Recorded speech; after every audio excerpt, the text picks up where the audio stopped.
Hello, this is wmpyr.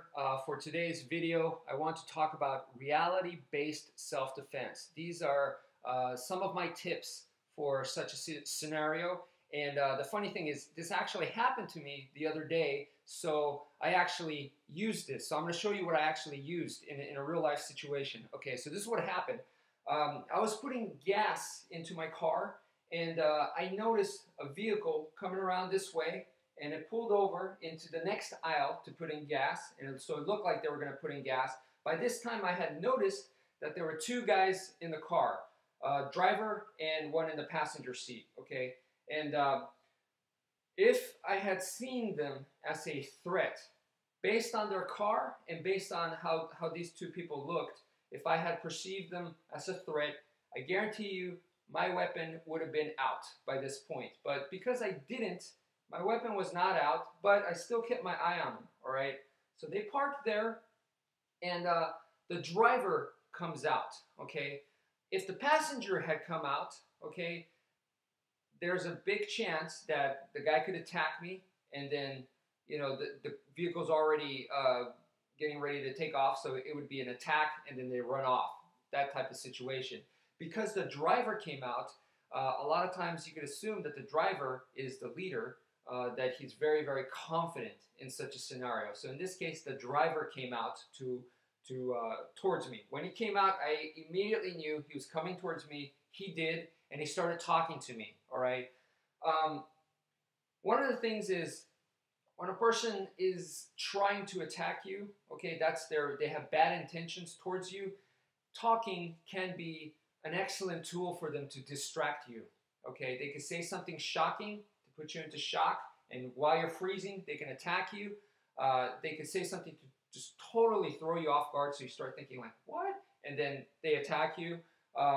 You know, so talking is a tool for them, all right? So I do my best not to pay attention to what they're saying at all. So in this case, I don't remember anything what the guy said. I completely ignored it, all right? If I am feeling confident, if I'm feeling good, then I'll actually listen to what they're saying, okay, and try to outsmart what they're saying. But you got to understand, try doing that with a salesperson, a con artist. That's their domain, okay? A street thug, they're trying to outsmart you, and it starts with a conversation, okay? Maybe the fight even starts before that. The way they're walking and looking at you, it already started there, okay? But then when they're talking to you, that's already a form of combat going on. All right, I don't want to play that game, especially with someone that's good at that, okay? So in this scenario right here, this guy starts talking to me. The first thing that I do, right, is I'm square right here. I do this, okay? The reason why I do this, I change angles of my body, is not to protect all my vital targets, okay? That's not the goal. If I'm super shielded up, all right, then my mobility is going to die down, all right? So what I'm doing here is I'm changing the angles of my target. So in order for them to hit certain target areas, they have to change angles as well. What that does is it makes it more predictable. It makes their attack more predictable to me. And that's exactly what I want. I want to make things as predictable as possible. This is basic Brazilian Jiu-Jitsu.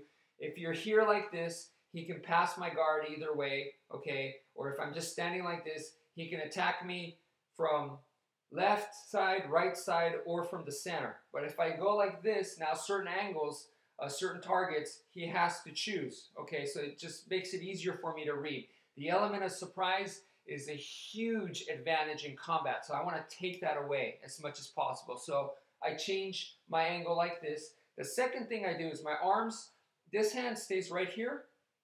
This hand right here is my commanding arm. So this one says no. This one, it does the talking, basically. So this keeps the distance, okay? And this says, no, I don't want anything, all right? I don't want to listen to you. I'm not interested. Back off, all right? This hand is assertive, and it tells them to just back off, that I'm not interested. And that's exactly what happened, and that's what I did.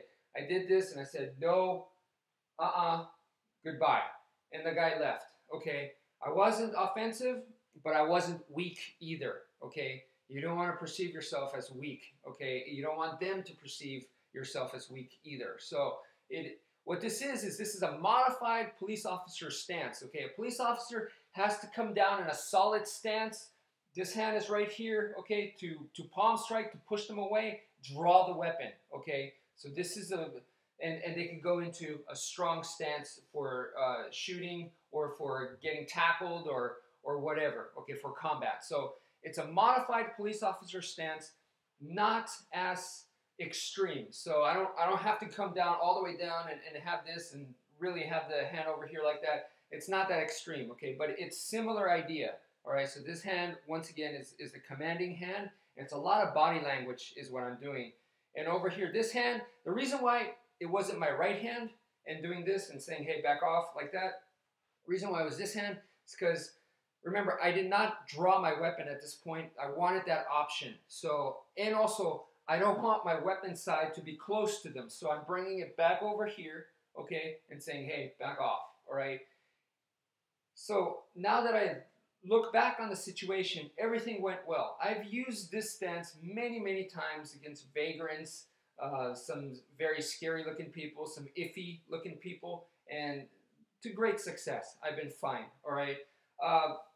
But in such a scenario, now that I look back at what happened, the guy closed the distance on me so fast that I did not have time to draw my folding knife, okay? A concealed handgun, even less time. A fixed blade is the fastest out of the three, but even then, I'm not sure if I could have accessed. He came up very, very fast, and there was quite a distance. There was actually quite a distance. He didn't run, but he definitely walked very, very quickly, and I was aware from the very beginning. It's just everything happened so fast, all right? So if I was relying on my weapon and wanted to drive, that would have been a fail. But like I said, I was aware from the moment they pulled in. If I wanted my weapon out, it would have been out by that time. So that's a key right there. So anyway, some things for you guys to think about, maybe even practice in real life. I don't know if he had bad intentions or not, but he did leave, and he didn't even put gas in. So he had saw me from a distance, and they had targeted me from the get-go. So that's all I know, whether it was good or bad. They saw me, and they targeted me, and they came. So I don't like being hunted, and that's exactly what happened. But anyway, it's good to have a system to help be prepared for such a scenario. Okay, thank you for watching. Be safe and take care.